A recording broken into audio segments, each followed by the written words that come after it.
YouTube, welcome to another Tag Tuesday. Today I'm doing the Inside Out tag.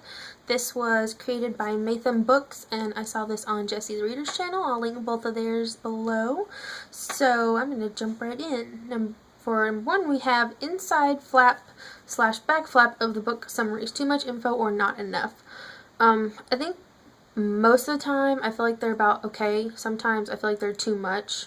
Sometimes I don't like how much information they give. I feel like it's okay to give good information for like the first part of the book, but you don't want to tell too much about how the plot goes along, so I think I would say too much overall. 2, new book. What form do you want it in? Audiobook, ebook, paperback, hardcover.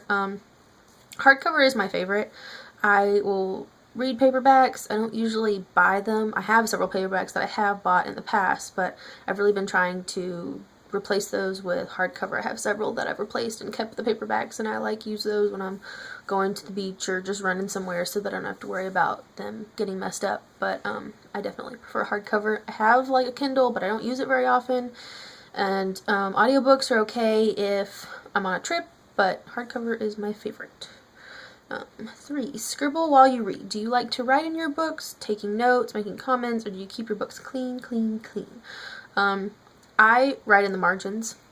I'm not afraid to underline in a book or write something to the side if it makes me think of something or if I want to remember a part.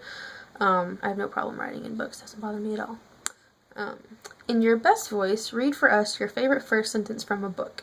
So my favorite first sentence is "The fourth time was the charm," and that is from The Free Lunch by Spider Robinson.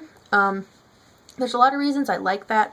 I think one of the reasons is that number 4 is my favorite number, and one of the big reasons that that is the case is because I feel like, there's always that 3 strikes you're out, we try things, but 3 seems to be the time where it's okay, that's enough. You've tried it enough. And I think that the idea of just going that one more, that 4th one, especially when you're giving people second chances or third chances or whatever, and so that's why I feel like 4 is just it represents that extra chance, because I feel like I give people way more chances than I should probably, but I just like that concept of hoping and things like that, and so I really like how that book starts out with "The fourth time was the charm."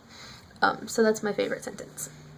Does it matter to you whether the author is male or female when you're deciding on a book? What if you're unsure of the author's gender? I don't really think about the author's gender whenever I'm picking a book. I usually look at the book's title and I look at, whether I think that it's an interesting read, and the gender is kind of a non-issue for me. Sometimes I don't even really think about whether it was written by a man or a woman. It just kind of depends. Ever read ahead, or have you ever read the last passage way before you got there? No, I absolutely abhor reading ahead or skipping ahead. Whenever the last Harry Potter book came out, I went to the midnight premiere, obviously, and I came home with my book, and the very first thing my roommate did was take it, look at the last page, and give it back. And I almost hit her with it. I was so angry. And I know that that may sound crazy because it's her business if she wants to do that, but the fact that she did that with my book and then she had that knowledge in her head before I'd read it, it was like cheating. It was like you have to read the book to know what happened. Reading the end of it doesn't give you everything, and anyways, point being, I don't do that. Organized bookshelves or outrageous bookshelves? I like a mixture. Organized chaos is kind of how I do it.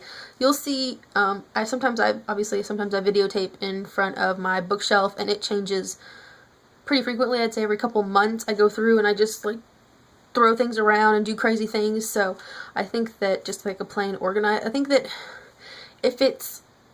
I don't like organized. I like outrageous. I think that it's good to have a system, but I don't think it has to be the traditional organized system. Yes. Under oath, have you ever bought a book based on the cover alone? I think yes. I think that it wasn't a novel though. I think it was a book that I got at a yard sale or something, and the cover was really pretty, and I thought, oh, that'll look really good on my shelf. That'll be a really pretty book. And it was about stars or something, I think.